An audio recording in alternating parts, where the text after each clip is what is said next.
예배에 오신 모든 여러분들을 환영합니다. 온라인 예배도 하나님 앞에서 예배이기 때문에 위의 사항들을 잘 숙지하셔서 하나님 앞에 참된 예배자로 예배할 수 있기를 바랍니다.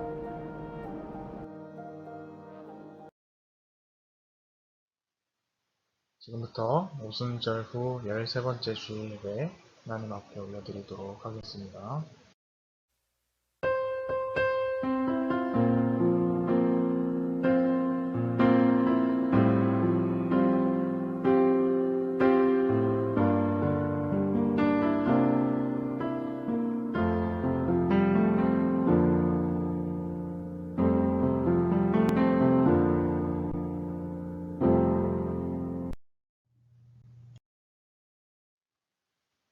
할렐루야. 하늘에서 여호와를 찬양하며 높은 데서 그를 찬양할지어다. 그의 모든 천사여 찬양하며 모든 군대여 그를 찬양할지어다. 해와 달아 그를 찬양하며 밝은 별들아 다 그를 찬양할지어다. 아멘. 만왕의 왕이 되시는 하나님, 지난 한 주간 크신 권능으로 저희를 지키시고 인도하심에 감사를 드립니다. 주님의 사랑으로 인해 행복했습니다. 주님의 능력에 있어 평안했습니다. 오늘 거룩한 주일에도 저희들과 함께 하심으로 그 행복과 평안이 예배로 이어지게 해주시니 감사합니다. 감사와 행복과 평안 중에 드리는 우리 예배를 기쁘게 받아 주옵소서. 오늘도 들려주시는 진리의 말씀으로 배부르게 하시고 생수와 같은 은혜가 임하여 저희들의 가란 심령이 해가람을 얻게 하옵소서. 예수님의 이름으로 기원하옵나이다. 아멘. 성시교도 함께 하도록 하겠습니다. 만군의 여호와여, 주의 장막이 어찌 그리 사랑스러운지요. 내 영혼이 여호와의 궁정을 사모하여 쇠약하며 내 마음과 육체가 살아계시는 하나님께 부르짖나이다. 나의 왕, 나의 하나님, 만군의 여호와여, 주의 제단에서 참새도 제 집을 얻고 제비도 새끼둘 보금자리를 얻었나이다. 주의 집에 사는 자들은 복이 있나니 그들이 항상 주를 찬송하리이다. 주께 힘을 얻고 그 마음에 시온의 세로가 있는 자는 복이 있나이다. 그들의 눈물 골짜기로 지나갈 때에 그곳에 많은 샘이 있을 것이며 이른 비가 복을 채워주나이다. 그들은 힘을 얻고 더 나아가 시온에서 하나님 앞에 각기 나타나리이다. 만군의 하나님 여호와여, 내 기도를 들으소서. 야곱의 하나님이여, 귀를 기울이소서. 만군의 여호와여, 주께 의지하는 자는 복이 있나이다. 아멘.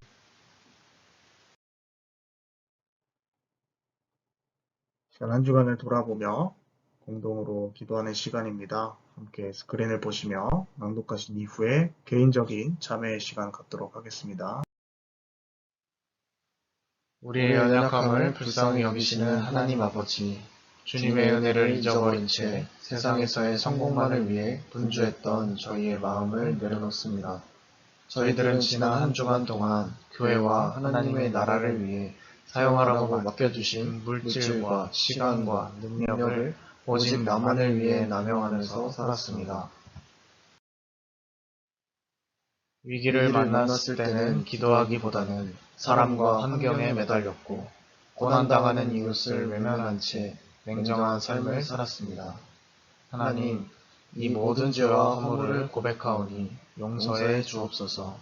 이제부터는 하나님을 섬기는 성도다운 삶을 살도록 우리의 몸과 마음을 이끌어 주옵소서. 예수님의 이름으로 이 고백의 기도를 드립니다. 아멘. 시간 한 주간을 돌아보며 참회의 기도 드리도록 하겠습니다.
진심으로 하나님 앞에 우리의 죄를 뉘우치고 또 용서를 구하는 자에게 주시는 하나님의 용서의 말씀이 있습니다.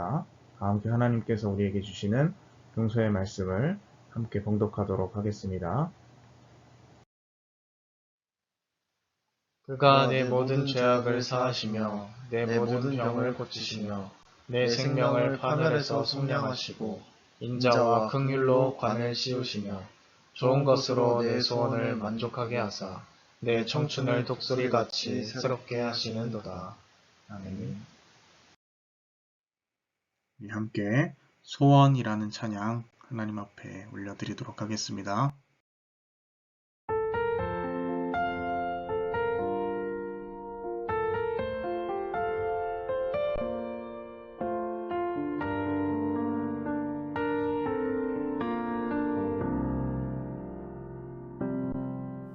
주님 내가 주의 장막을 사모합니다.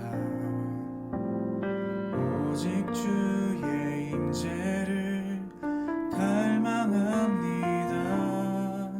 주의 집에서의 하루가 다른 곳의 첫날보다 좋으니 주 사랑 안에 머물러 사랑 노래합니다. 주님 내가 주의 장막을 사모합니다. 오직 주의 임재를 갈망합니다. 주의 집에서의 하루가 다른 곳의 첫날보다 좋으니 주 사랑 안에 머물러 사랑 노래합니다. 나의 평생에 단 한 가지 소원 주의 아름다우심 보며 사랑 노래하는 것 나의 왕 되신 주님의 얼굴 구하며 주 사랑 안에 머물러 사랑 노래합니다. 나의 평생에 단 한 가지 소원 주의 아름다우심 보며 사랑 노래하는 것 나의 왕 되신 주님의 얼굴 구하며 주 사랑 안에 머물러 사랑 노래합니다.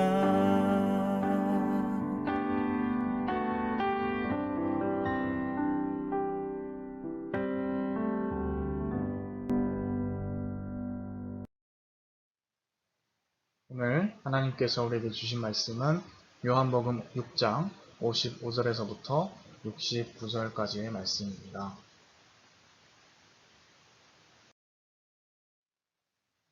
한 절씩 기독하도록 하겠습니다. 내 살은 참된 양식이요 내 피는 참된 음료로다. 내 살을 먹고 내 피를 마시는 자는 내 안에 거하고 나도 그의 안에 거하나니 살아계신 아버지께서 나를 보내심에 내가 아버지로 말미암아 사는 것 같이 나를 먹는 그 사람도 나로 말미암아 살리라. 이것은 하늘에서 내려온 떡이니 조상들이 먹고도 죽은 그것과 같지 아니하여 이 떡을 먹는 자는 영원히 살리라. 이 말씀은 예수께서 가버나움 회당에서 가르치실 때에 하셨느니라. 제자 중 여럿이 듣고 말하되 이 말씀은 어렵도다 누가 들을 수 있느냐 한데 예수께서 스스로 제자들이 이 말씀에 대하여 수군거리는 줄 아시고 이르시되 이 말이 너희에게 걸림이 되느냐. 그러면 너희는 인자가 이전에 있던 곳으로 올라가는 것을 본다면 어떻게 하겠느냐. 살리는 것은 영이니 육은 무익하니라. 내가 너희에게 이른 말은 영이요 생명이라. 그러나 너희 중에 믿지 아니하는 자들이 있느니라 하시니 이는 예수께서 믿지 아니하는 자들이 누구며 자기를 팔자가 누구인지 처음부터 아심이러라. 또 이르시되 그러므로 전에 너희에게 말하기를 내 아버지께서 오게 하여 주지 아니하시면 누구든지 내게 올 수 없다 하였노라 하시니라. 그때부터 그의 제자 중에서 많은 사람이 떠나가고 다시 그와 함께 다니지 아니하더라. 예수께서 12제자에게 이르시되 너희도 가려느냐? 시몬 베드로가 대답하되 주여 영생의 말씀이 주께 있사오니 우리가 누구에게로 가오리이까. 읽겠습니다. 우리가 주는 하나님의 거룩하신 자이신 줄 믿고 알았사옵나이다. 아멘. 오늘 말씀 살아있는 신앙 실전편이라는 제목으로 함께 말씀 나눠보도록 하겠습니다. 네, 여러분 한 주간도 평안히 잘 지내셨습니까? 이 지난주에 우리나라의 소중한 기념일이기도 했던 이 8.15 광복절과 겸하여서 주일 예배를 함께 드렸었는데요. 안타깝게도 이번 한 주간 살펴보니 중동 아프가니스탄의 경우에 미군이 철수를 결정하게 되면서 탈레반에게 점령당하는 일들이 벌어지게 되었습니다. 그로 인해서 참 안타까운 인권 유린과 참 참혹한 현장들이 지속되고 있는데 그를 통해서 참 이 나라가 제대로 된 주권을 가지고 있는 것이 얼마나 참 중요한 것인가 다시 한번 생각해 보게 됩니다. 너무나 안타깝죠. 또 나라를 지키는 것이 결국에는 동맹이나 남에게 의지해서 기대어서 하는 방식으로는 안 되고 자주적인 의지와 힘을 기르는 것도 참 필요하겠다라는 생각도 더불어 해보게 됩니다. 이 일을 단지 우리가 안타깝게만 여길 것이 아니라 또 단순히 교훈 삼을 것이 아니라 우리나라 일이 아니라고 해서 별것 아닌 것으로 치부하기보다는 아프간 가운데도 하나님의 공의와 다스림이 임하도록 관심을 가지고 기도해야 될 필요가 있을 것 같습니다. 오늘 우리가 함께 살펴본 말씀은요, 이 본문의 구조를 간결히 살펴본 이후에 우리가 좀 더 신앙생활에 맞는 실질적인 구체적인 신앙생활의 이야기에 대해서 다뤄보고자 합니다. 여지까지는 주로 예수님을 먹는 것, 주님과의 교제가 좀 중요하다라는 요지로 이야기해왔다면 오늘은 좀 더 구체적인 방식에 대해서 이야기해보고자 하는 것이죠. 먼저 오늘 말씀을 살펴보게 되면 너무나 명확하게 예수님의 살과 피를 먹는 의미에 대해서 우리에게 풀어주고 계십니다. 내 안에 거하고 나도 그의 안에 거한다 라는 것은 마치 수학기호에서 필요 충분 조건, 서로가 서로에게 속하는 그러한 교제의 관계를 말하는 것이죠. 우리가 이미 알고 있지만 56절 가운데서 주님은 우리에게 명확하게 다시 한번 확인시켜주고 계십니다. 그리고 그것을 통하여서 산다, 생명을 얻는다 라고 말씀하고 계세요. 중요한 것은 그냥 나와 교제를 하면 너희가 산다 라고 이야기한 것이 아니고 아버지께서 나를 보내셔서 내가 아버지로 말미암아 사는 것 같이 나를 먹는, 나와 교제하는 그 사람도 나로 말미암아 산다 라고 말했다라는 것이에요. 이렇게 말씀하신 이유가 분명히 있겠죠. 그것은 예수님과 교제함이 진공 상태 가운데서 갑자기 만들어진 것이 아니라 삼위일체 하나님의 관계성 속에서 나오는 것임을 분명히 우리에게 확인시켜 주는 것입니다. 우리가 예수님을 통하여서 생명을 얻는다라는 것은 먼저 예수님께서 성부 하나님과 또 성령 하나님과의 교제 속에서 풍성한 생명을 누리고 계시기 때문에 우리가 예수님과 교제하기 시작할 때 우리가 그 삼위일체 하나님의 관계의 풍성함 속에서 그 안으로 포섭되어져서 그 안에서 생명을 누린다라는 말씀을 하고 계신 것이죠. 요즘 같은 시대에 특별히 강조되는 미덕이 있다면 말을 먼저 실천할 수 있는 리더십, 솔선수범의 리더십, 이러한 어떤 가치들이지 않을까 생각을 해봅니다. 그런 점에서 생각해 볼 때 예수님께서 우리에게 나를 먹어라, 나와 교제하자 라고 하시는 이 요청이 단순한 명령이 아니라, 단순한 지시사항이 아니라 당신이 먼저 하나님과 누리시는 그 생명력 있는 관계 속에서 우리를 초청한다라는 것임을 우리가 분명히 알고 또 짚고 넘어갈 필요가 있을 것 같습니다. 그래서 예수님께서 하늘로부터 내려온 이 생명의 떡이 되는 것이고 조상들이 먹은 만나와 예수님이 차별성이 생기게 되는 것이죠. 계속 나누었던 것처럼 만나 역시 하나님께서 내려주신 하늘의 양식입니다마는 예수님은 그것과 다른 이유가 음식을 넘어서서 하나님과 직접적인 교제를 누리게 하는 본질 그 자체이기 때문에 그렇습니다. 만나는 하나님에 대한 교제나 신뢰 없이 또 이스라엘 백성들이 그렇게 했던 것처럼 불평하면서 하나님 원망하면서도 먹을 수 있어요. 그러나 하나님과의 교제, 예수님과의 교제, 즉 예수님이 말씀하신 이 생명의 떡, 영의 양식은 그렇게 해서는 누릴 수가 없는 것이기 때문입니다. 하나님에 대한 온전한 신뢰. 사실 원래 만나도 하나님을 신뢰함으로 먹으라고 하나님께서 의도적으로 주신 것이지만 사람이 연약하다 보니 또 그렇게 하지 못한 측면이 있었지요. 그런데 이제 예수님과의 교제는 그런 방식으로 할 수가 없다라는 것입니다. 그런데 이 예수님의 말씀을 들은 사람들의 반응이 참 놀랍습니다. 이 말씀이 너무나 어렵다. 누가 들을 수 있겠는가? 이렇게 반응했다라는 것이죠. 자, 여기서 어렵다라는 말은 예수님의 말이 지성적으로 수준이 너무 높아서 고차원적인 지식이라서 이해하기가 쉽지 않다. 이런 의미로 한 것이 아닙니다. 예수님께서 61절에 이렇게 말씀하고 계시죠. 이 말이 너희에게 걸림이 되느냐?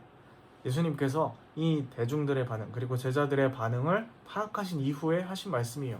이 말이 너희에게 걸림이 되느냐? 이 말은요, 이해하기 어려운 것이 아니라 예수님의 이 말씀이 사람들에게 걸림돌이 되었다라는 이야기예요. 이 표현은 이제 원래 스칸달라조라고 하는 이 헬라어 원어로서 예수님의 대적자들이 예수님의 가르침을 듣고 참담하다, 이것은 말도 안 되는 가르침이다, 신성 모독적이다 라고 했던 그러한 반응, 그 의미에 더 가까운 것입니다. 이 말이 너에게 걸림이 되느냐, 거슬리는 이야기느냐 라고 이야기하고 계신 거죠. 그러니까 예수님의 말씀이 와, 오늘 말씀은 참 이해하기가 쉽지가 않다, 되게 어려운 말씀이야, 이게 아니라 저 말씀은 좀 아닌 것 같은데, 되게 거슬리는데, 아니 저 말씀이 말이 되나? 이런 반응에 가까웠다라고 보시면 되겠죠. 자, 왜 사람들은 예수님의 말씀에 이렇게 반응을 했을까요? 아마도 그것은 그들이 실제로 예수님과 교제를 누린다라는 것의 의미를 잘 몰랐기 때문이지 않을까 생각이 듭니다. 첫 번째로는 잘 몰랐기 때문에. 우리가 연애를 글로만 배울 수 없는 것처럼 자전거 타는 법을 배우려면 이론을 넘어서서 실제로 타봐서 감각을 익혀야 하는 것처럼 이 신앙생활도 주님과의 교제로 실제로 그것을 부딪혀보면서 체득하지 않으면 이 모든 이야기들이 참 뜬구름 잡는 소리에 불과하기 때문이죠. 그저 관습적이고 율법적인 형식, 이거 해라 저거 해라 식의 윤리적 가르침에 경도되어서 신앙생활을 이어오던 사람들의 입장에서는 예수님을 먹고 교제한다라는 것, 그 의미가 잘 와닿지 않고 굳이 이해하고 싶지도 않은 그런 것일 수 있다는 겁니다. 아니 그냥 잘 모르겠고 우리가 뭘 해야 되는지, 뭘 지켜야 되는지 이 규정을 잘 알려주십시오, 이런 마음가짐이 가득하다고 한다면 이 예수님의 말씀이 걸림돌이 될 수밖에 없는 것이죠. 사실 난도로 따지면 예수님이 말씀하신, 예수님이 제시하신 길과 그동안 유대인들이 계속 따라왔던 길, 어느 것이 쉽겠습니까? 하나님을 단지 숭배의 대상으로만 막연히 여기면서 정말 지키기 어려운 어떤 율법의 법칙들을 지키는 것이 아니라 나의 본질이자 나의 생명이신 그 주님, 그것을 고백하고 그분을 늘 가까이 하며 교제하는 것, 이것하고 수백 가지 규율과 법칙을 정해놓고 거기에 따라서 무조건 살아야 하는 것, 두 가지 중에 어느 것이 쉽겠냐 이 얘기죠. 누가 봐도 저는 이 하나님 말씀을 따르고 교제하는 것이라고 생각이 듭니다. 그러나 오늘 예수님 말씀을 들은 사람들은 의외로 그것을 거리끼는 소리로서 여기고 심지어 제자들 중에서도 떠나는 이들이 있었다라는 것이요. 아무래도 당장 눈에 확 잡히고 보이는 성과주의와 업적주의적인 신앙이 그들에게는 익숙했기 때문일 수도 있겠습니다. 물론 신앙은 눈에 보여야 하는 것이 맞습니다. 제가 계속해서 이 한 달간 그것을 강조해왔으니 이것을 이제 뒤집는 것은 아닙니다. 물론 눈에 보여야 하는 것이 맞아요. 요한복음이 계속 강조하고 있는 것도 실질적인 것, 육체적인 것, 현실적인 것인 것이니 말이죠. 그러나 업적과 성과 그 자체를 위하여서 신앙생활을 하는 것과 하나님을 사랑하는 마음과 충만한 교제와 사랑 속에서 그 하나님을 경외하는 마음으로 자연스럽게 나오는 신앙생활은요, 결이 아예 다르다라는 거예요. 눈에 당장 보여야 하고 남들에게 자랑도 할 수 있는 명확한 것, 그것을 충족하는 것이 바로 이 율법주의적인 신앙이었거든요. 남들에게 자랑하기 쉬운 거예요. 한마디로 내가 신앙이 좋다라는 것을 표현하기가, 남들에게 티내기가 너무 간편한 겁니다. 하나님을 사랑하는 마음은 잘 없어도 돼요. 눈에 어차피 안 보이니까. 그런데 예수님이 말씀하신 방식은 이러한 신앙생활에 익숙한 사람들에게는 모든 기준들이 다 애매한 거예요. 아니 그냥 보여줬던 것처럼 오병이어 기적이나 더 베풀어 주셔서 먹을거리를 우리에게 더 주던가, 아니 더 고차원적인 높은 떡이 있다고, 더 좋은 양식이 있다고 말해놓고 무슨 기준이 이렇게 애매한가, 이런 생각이 모여지니까 요즘 말로 예수님도 손절하고 떠나는 제자들이 나오게 되는 것이죠.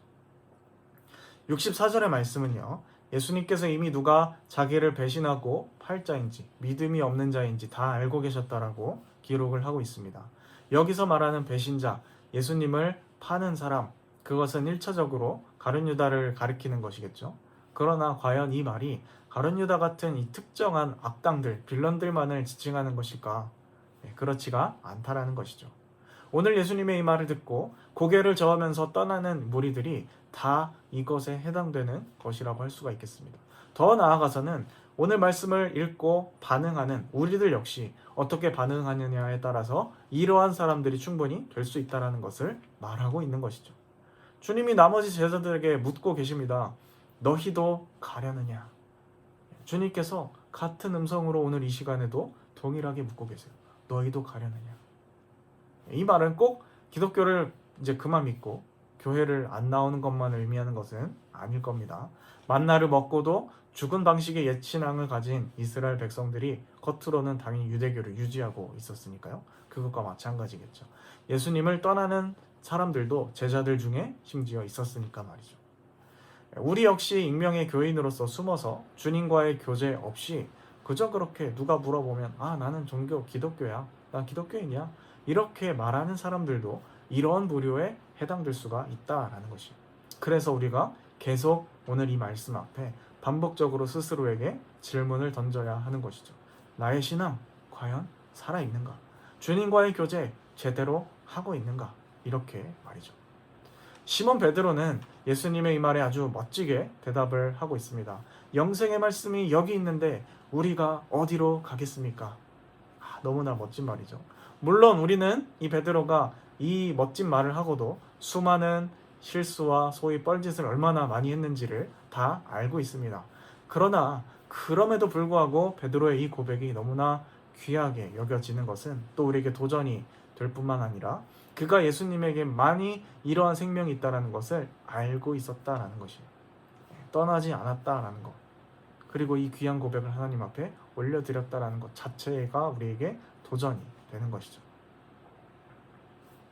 그래서 오늘은 우리가 베드로처럼 예수님의 말에 멋지게 대답하고 겉만 이렇게 대답하는 것이 아니라 실제로 영생의 말씀이 여기 있는데 우리가 어디로 가겠습니까? 주님, 내가 주님을 먹겠습니다. 이렇게 고백하고 살아가는 보다 구체적인 방법에 대해서 함께 나눠보려고 합니다. 간결하게 우리가 주님과 교제하는 가장 큰 두 가지 통로, 채널이라고 한다면 그것은 기도와 말씀이라고 할 수가 있겠어요. 경건생활의 가장 핵심적인 두 가지 축이라고 할 수 있겠죠. 먼저 기도에 대해서 말씀을 드립니다. 기도할 때 주의할 점이 있어요. 그것은 먼저 하나님의 나라와 그 의를 구해야 한다라는 것입니다. 기도자의 필요는요, 사실 말하지 않아도 하나님께서 다 알고 계십니다. 그리고 알아서 채워주십니다. 그렇기 때문에 우리가 기도할 때는 그리 아니하실지라도 라는 자세로 기도해야 한다는 것이에요. 나의 소망을 분명히 아뢰되, 이건 조금 이따 말씀드리겠지만 하나님의 계획에 몸을 내맡기는 그 자세가 필요하다는 것이에요. 마치 예수님께서 겟세마네 동산에서 기도하셨을 때처럼 나의 뜻이 아닌 하나님의 뜻을 따라서 기도하는 것, 그것이 기독교가 말하는 기도의 방편입니다. 그렇다면 무엇을 기도해야 할 것인가? 기도 안에 담길 그 내용은 무엇일까? 먼저 말씀드리면요, 기도자가 기도해야 할 바는 감사와 회개와 소원입니다. 다시 말씀드립니다. 감사와 회개와 소원이라는 것이죠. 그리고 이 감사, 회개, 소원은 각각 이 요소들이 과거와 현재, 미래 이렇게 시점이 연결이 되고요. 그리고 하나님과 자기와 이웃 이렇게 연결이 된다고 보실 수 있겠습니다. 첫째는 감사 기도입니다. 감사는 과거와 관련이 있겠죠. 어떤 사람은 이야기하기를 지금 구하는 것이 이루어질 줄 미리 믿고 감사드린다 이렇게 이야기합니다. 굳이 이걸 표현하면 뭐 가불감사라고도 표현해 볼 수 있을 것 같은데요. 근데 이 가불감사는 어떻게 보면 굉장히 믿음이 좋아 보이는 것처럼 보이기도 하지만 어떻게 보면 참 은근한 위협 같아 보이기도 해요. 감사까지 내가 미리 드렸으니 하나님은 반드시 응답하셔야 된다는 거죠. 하나님 1억을 주실 것을 미리 감사합니다. 이거는 반드시 하나님이 뭔가 이렇게 돈을 꿔간 사람처럼 줘야 하는 것처럼 그렇게 하나님을 일종의 뭐 가스라이팅 하는 것처럼 보이기도 하죠. 이거 너무 일방적인 방식이에요. 원래 감사라는 것은요, 지난 일에 대한 감사입니다. 과거에 대한 것이라고 말씀드렸죠. 돌아보니 내 삶에 하나님께서 베풀어 주신 은혜와 흔적이 아른거려서 이것을 보고 드리는 감사, 이 감격하여 드리는 것, 이것이 바로 감사 기도라는 것입니다. 당연히 감사의 대상은 하나님이십니다. 하나님께서 베푸신 자비와 은총에 대하여서 감사합니다. 사실 평범한 우리에게 주어진 일상이 은혜이고 감사 제목인 것이죠. 별탈이 없는 무난한 날이 있는 것이야말로 엄청난 감사의 주제라는 것이에요. 병을 치료해 주신 은혜보다 더 감사한 것은 병에 걸리지 않게 하신 은혜라는 것이죠. 감사는 기도 중에 제일 먼저 하나님 앞에 올려드려야 할 기도라고 할 수가 있겠습니다. 어제 일을 감사해야 과거를 돌아보며 하나님의 흔적을 발견할 줄 알아야 오늘과 내일도 하나님을 바라보며 감사할 수 있기 때문이죠. 두 번째는요, 회개 기도입니다. 회개는 현재에 대한 것이라고 할 수 있겠죠. 과거에 행한 죄를 회개하는 것도 물론 필요하겠지만 마치 어제만 죄인이고 오늘은 굉장히 당당한 것처럼 그렇게 착각할 수가 있다는 것입니다. 당연히 지난 과거를 우리가 회개해야겠지만 우리는 지금 이 순간에도 하나님 앞에 잘못을 범하는 그러한 존재라는 것을 자각할 필요가 있는 것이죠. 인간에게 이 죄라는 것은요, 항상 현재 진행형입니다. 우리가 매 순간 하나님 앞에서 죄인이다, 나는 그만큼 실수할 수 있는 유약한 존재라는 것을 바로 아는 것, 이것이 바로 회개의 기능이다 라는 것입니다. 회개의 대상은 당연히 자기 자신이겠죠. 인간에게는 하나님 앞에서 떳떳이 자랑할 만한 것이 없습니다. 아니, 나 정도면 꽤 괜찮은 사람인 것 같은데 라는 여러분, 이 생각 자체가요, 굉장히 위험한 자만 중에 하나일 수 있다는 거예요. 회개할 것 없다 라는 생각만큼 큰 죄는 없어요. 알고 지은 죄와 또 모르고 지은 죄, 행동으로 지은 죄와 생각으로 지은 죄가 회개의 거리의 내용이라고 할 수가 있겠습니다. 세 번째는요, 소원 기도입니다. 소원 기도는 우리에게 익숙하죠. 다른 종교에서도 이야기하는 이 요소이기도 하고 하나님도 분명히 우리에게 아뢰 것을 분명히 아뢰라고 말씀하고 계십니다. 소원은 당연히 주로 미래에 대한 것일 것이고 미래는 하나님의 영역입니다. 스스로 내가 모든 미래를 개척할 수 있다는 생각은요, 굉장한 자만이자 착각이라는 것이죠. 인생은 예기치 못한 일들의 반복입니다. 하나님께서 주시지 않는 것을 내가 스스로 노력해서 얻을 수 없다라는 것이죠. 소원 기도라는 것은 하나님께서 공급자라는 이 신앙 고백이 담기지 않으면 할 수가 없는 고백이라는 것이죠. 주시옵소서라는 기도 자체가 여러분 잘못되거나 부끄러운 기도가 아닙니다. 주시옵소서만 가득한 기도가 부끄러운 기도이지 이것 자체를 아뢰는 것이 잘못된 것은 분명히 아니라는 것이에요. 소원의 대상은 그러면 어떻게 될까요? 물론 나 자신을 위해서도 기도하겠지만 여기서 제가 말씀드리고 싶은 것은 이웃이에요. 물론 자기 욕을 하나님 앞에 아뢰는 것 당연합니다. 그러나 이웃을 잊어서는 안 된다라는 것이에요. 자기 문제에만 몰입하여서 타인을 위한 중보기도를 소홀히 하지 말아야 한다는 것이죠. 주기도문을 한번 기억해 보시죠. 오늘날 우리에게 일용할 양식을 주옵시고. 나가 아니죠. 우리입니다. 나와 함께 잇대어 살아가는 이웃을 위하여서, 이웃의 빵을 위하여서 기도할 수 있는 것, 그것이 바로 신앙인의 특권이자 의무라는 사실을 잊지 않아야 할 것입니다. 10명이 각자 자기 문제만 놓고 기도한다라고 한다면 자기를 위해서 기도하는 사람은 본인 한 사람밖에 없겠지만은 10명이 모두 서로를 위해서 같이 기도한다고 한다면 각 사람을 위하여서 기도하는 사람은 본인을 제외한 9명이나 됩니다. 단순히 산술적 계산으로 말씀드렸지만 이것이 여러분 하나님 바라보시기에도 얼마나 기쁘겠어요. 다 자기 문제에만 매몰돼서 자기 기도만 이렇게 하는 것보다는 우리가 서로를 위하여서 한 공동체로서 기도하고 남에게도 관심을 가질 수 있는 것, 이것이 바로 신앙생활의 기본기이자 기초가 된다는 것 잊지 않으셨으면 좋겠습니다. 그리고 하나님께서도 이러한 기도를 이웃을 위해서 함께 아뢰는 기도를 기쁘게 받으신다고 성경 말씀 가운데도 기록하고 있다는 것 잊지 않으셨으면 좋겠습니다. 그래서 감사, 회개, 소원 기도가 각각 과거, 현재, 미래와 연결된다고 말씀을 드렸는데요. 정리하면 어제의 일을 하나님께 감사드리고 오늘 부끄러운 스스로의 모습을 늘 회개하며 내일의 하나님의 은혜가 고통받은 이웃들에게 나타날 수 있도록 기도해야 한다라고 정리할 수가 있겠습니다. 자, 다음으로는 말씀에 대한 이야기 나누도록 하겠습니다.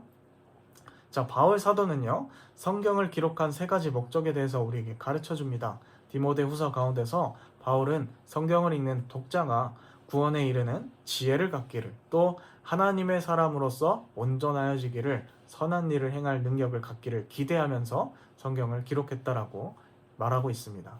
이 점에 있어서 이 말씀은 예수님 말씀에도 나와 있지만 음식과 굉장히 비슷합니다. 건전한 식생활은 사람의 육체를 지혜롭게, 온전하게, 능력 있게 만들어준다는 것이죠. 성경 말씀은 육체와 영혼을 지혜롭게, 온전하게, 능력 있게 만들어준다는 것입니다. 그런 점에서 양식이라고 할 수 있겠고, 예수님도 자신을 가리켜서 음식이라고 표현한 것입니다. 물론 우리가 지금은 큰 틀에서 기도와 말씀을 다 우리에게 필요한 영의 양식이라고 말씀을 드리고 있지만은, 특별히 이 말씀, 하나님의 말씀은 더 이 양식과 직결되는 개념이라고 할 수가 있겠어요. 그래서 그리스도인은 말씀을 통하여서 영적 건강을 지킬 수 있습니다. 그렇다면 성경을 어떻게 읽어야 할까요? 이게 굉장히 중요하겠죠. 여러분, 가장 중요한 성경을 읽는 방법이 뭔지 아십니까? 첫 번째는요, 일단 읽어야 한다라는 것이에요. 성경을 읽는 요령을 배우기에 앞서서 정말 중요한 것은 읽는 것 그 자체예요. 제가 왜 이렇게 말씀을 드리냐면, 대다수의 기독교인들이 성경을 잘 모르기 때문에 그렇습니다. 읽지 않기 때문에 그렇습니다. 어릴 때부터 교회를 다닌 사람은 어린이를 위한 어떤 성경 동화 이런 것에 대한 어떤 기억을 약간의 가지고 있는데, 문제는 그게 전부인 경우가 참 많다라는 것이에요. 실제로 본문은 어떻게 쓰여 있는지 알지도 못한 채로 그냥 어렸을 때 주일학교의 어떤 일부 추억을 가지고 계속 신앙생활을 해나간다는 것이에요. 그러니까 여기저기에서 뭔가 이 주워들은 이 풍월이 성경 지식의 전부를 이루고 있다면 그 사람이 신앙의 깊이가 어떻게 깊어질 수가 있겠어요? 신앙의 근육이 약해서 쉽게 다치고 병들 수밖에 없겠죠. 그래서 사람이 자라면 자란 만큼 성경을 계속해서 새롭게 읽어줘야 할 필요가 있다는 것입니다. 성경을 읽는 방법은 두 가지가 있는데요. 먼저 정독, 그리고 통독이 있습니다. 정독은요, 짧은 본문을 깊이 있게 읽어내는 것이요. 하나님의 말씀이 참 심오합니다. 매일마다 몇 단락 이내의 본문을 곱씹어가면서 그 의미가 나에게 주는 이 뜻이 무엇인지 계속 묵상하며 읽는 것, 이것이 분명히 유익합니다. 기억나는 문장을 암송하는 것도 추천을 드립니다. 또 우리에게 큐티 잡지를 통하여서 여러 가지 교보제의 도움을 받는 것도 중요하겠죠. 자, 그에 반면에 통독은 뭐냐면, 이 우리에게 주어진 66권이라는 이 긴 본문을 넓게 한 발자국 떨어져서 넓게 읽는 방식을 이야기하는 것입니다. 성경은 하나의 일관된 메시지가 흐르는 한 권 한 권의 책의 종합이라고 할 수 있겠는데요. 당연히 그 메시지는 하나님의 구원, 하나님의 언약, 이 흐름으로 연결된다고 할 수 있겠어요. 성경 66권은 창조, 타락, 구속, 완성의 흐름으로 연결이 됩니다. 그 중에서 구원이 가장 분량을 많이 차지한다고 할 수가 있겠죠. 그래서 앞에서 언급한 이 디모데 후서 본문에서 성경의 목적을 우리에게 이야기할 때 구원에 이르는 지혜가 가장 먼저 등장하는 이유가 바로 여기에 있는 것입니다. 이런 메시지를 읽어내려면 세세한 디테일, 어떤 깊이 있는 묵상 이런 것보다는 전체적인 흐름에 유념하면서 많은 분량을 빨리 읽는 것이 좀 중요하겠죠. 흐름을 파악하는 것이니까요. 그래서 이렇게 정독과 통독을 통하여서 말씀의 양식을 먹을 수 있다는 것입니다. 그래서 두 번째는 뭐냐면 설교를 듣는 것이에요. 지금 여러분들이 하고 있는 행동이죠. 설교는 공동체를 향해서 성경 말씀을 선포하는 것이라고 할 수가 있겠는데요. 성경을 관찰하고 해석하고 적용해서 전달하는 이 종합적인 작업이 바로 설교라고 할 수가 있겠습니다. 신뢰할 수 있는 설교자는요, 교회 공동체를 향한 하나님의 말씀이 담긴 그런 성경 본문을 면밀히 읽고 그 의미를 정리하면서 삶 속에서 실천할 방법을 선포하는 그런 일들을 담당합니다. 여러분, 분명히 주의해야 될 점이 있는데 무엇이냐면 그만큼 설교자의 인간적인 요소가 개입될 수밖에 없다라는 것이죠. 저도 마찬가지입니다. 그렇기 때문에 여러분들도 무조건적으로 맹신해서는 안 되고요. 설교를 들을 때는 이것을 감안하면서 들을 수 있어야 한다는 것이죠. 원칙적으로 설교는 듣는 이의 의지나 취향에 따른 것이 아니라 성경 말씀의 자체의 기초에서 선포되고 그래야만 합니다. 그래서 성경 읽기는 읽는 자의 주관성이 개입될 여지가 분명히 크긴 하지만 성실하게 준비된 설교는 그렇지가 않습니다. 그러나 여러분 아까 말씀드렸던 것처럼 들을 때마다 이거는 무조건 하나님의 말씀이야 이렇게 들을 것이 아니라 열린 마음으로 듣되 항상 비판적인 자세를 가지고 들을 필요도 있다라는 것 기억하시기 바랍니다. 그러나 열린 마음도 분명히 필요합니다. 말씀하시옵소서 듣겠나이다 라는 수용의 자세를 가지고 또 들은 뒤에 함께 이것을 나누는 것도 매우 중요하겠죠. 세 번째 방식은요, 독서를 해야 한다는 것입니다. 아니 지금 성경 읽기, 말씀에 대해서 얘기하는데 독서를 왜 이야기하죠? 그러나 여러분들이 성경 읽기를 도전해 보신 분들은 이미 경험해 보셨을 거라고 생각이 듭니다. 여러분 성경 실제로 읽어보면 어떻습니까? 쉽지가 않죠. 사실 성경은 굉장히 쉽지 않은 어려운 책입니다. 이 성경 한 권을요 제대로 이해하기 위해서는 100권 이상의 책이 필요하다라는 것이죠. 성경을 처음 읽으면 다들 어렵다라고 말합니다. 여러분 당연한 것이에요. 왜냐하면 지금과는 전혀 다른 시대와 장소 가운데서 우리의 문화가 전혀 아닌 이국적인 곳에서 이 아주 오래전에 발생한 그런 사건을 낯선 언어로 기록하고 번역해서 우리에게 전수되었기 때문입니다.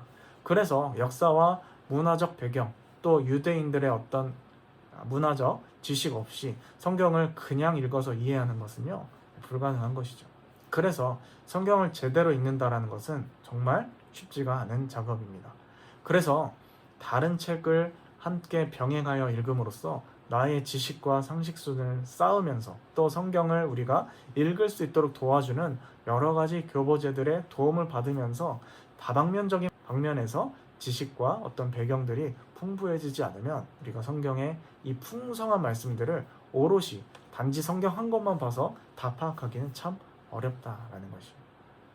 자, 그래서 오늘 이렇게 말씀과 기도 두 가지 축을 통하여서 하나님과 교제 나누기, 예수님을 생명의 떡으로서 섭취하는 방법에 대해서 조금 더 구체적으로 나누어 보았습니다.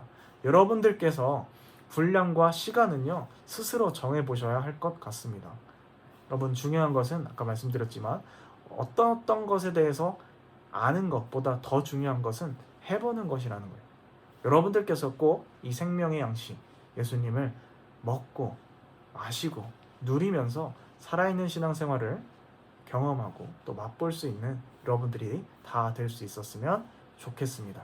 꼭 여러분 활력 있는 생명력 있는 신앙의 주인공들 되시기를 바랍니다. 기도하겠습니다. 하나님 아버지, 오늘 요한복음 말씀을 또 함께 살펴보면서 정말로 이 생명의 양식을 우리가 어떻게 섭취해야 할 것인지 조금 더 구체적으로 살펴보았습니다. 하나님, 너희도 가려느냐라는 이 주님의 외침 앞에서 생명의 말씀, 영생의 말씀이 여기 있사온데 우리가 어디로 가겠사옵나이까 라고 말했던 그 베드로의 말씀, 그 호쾌한 고백을 우리가 떠올리며 그 고백이 우리의 것이 되기를 소망합니다. 주님, 저희들 말로만 하지 않게 하여 주시고 정말로 그 생명의 양식을 우리의 것으로 받아들이며 매일매일 기도와 말씀 두 가지 축을 통하여서 그 생명의 양식, 주님과 교제함으로 생명력 있는 그 신앙을 맛보아 누리는 저희 모두가 되게 하여 주옵소서. 함께 하실 줄 믿사오며 이 모든 말씀 예수님의 이름으로 기도드립니다. 아멘. 준비하신 예물 올려드리면서 함께 찬양 드리도록 하겠습니다. 아래 계좌번호는 참고하셔서 자발적으로 자유껏 하시면 되시겠습니다. 예수로 살리 함께 찬양하시겠습니다.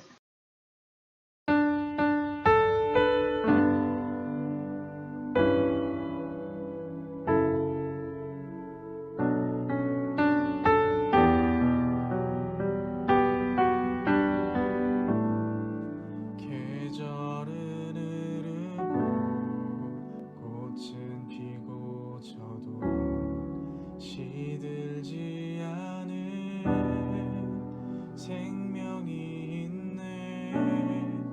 바랄 수 없었던 죄인인 나에게 생명의 주님 자신을 주셨네.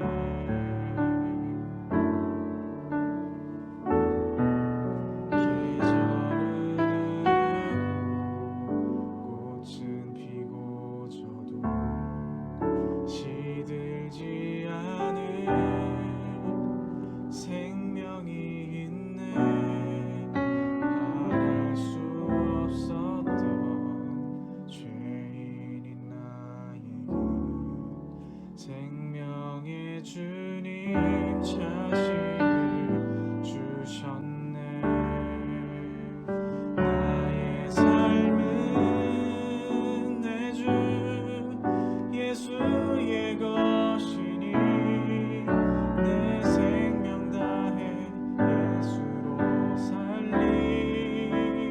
내 모든 것 내 주 예수의 것이니 내 전부 되신 예수로 살리.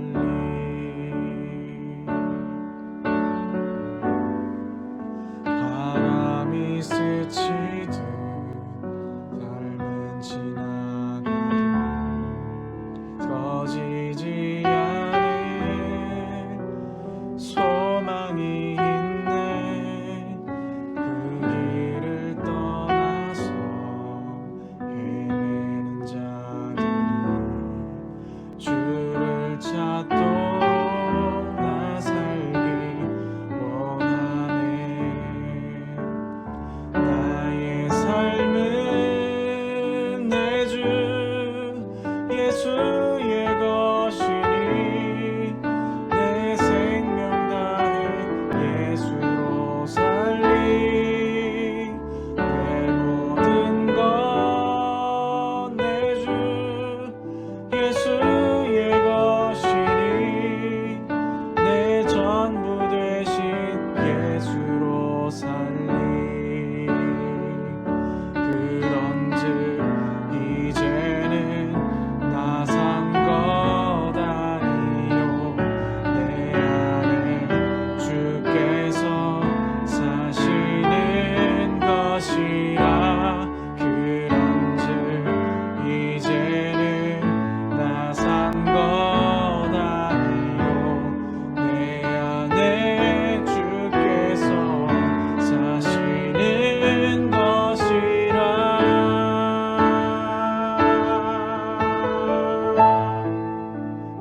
나의 삶은 내 주 예수의 것이니 내 생명 다해 예수로 살리. 내 모든 것 내 주 예수의 것이니 내 전부 되신 예수로 살리. 내 전부 되신 예수로 살리. 내 전부 되신 예수로 살리.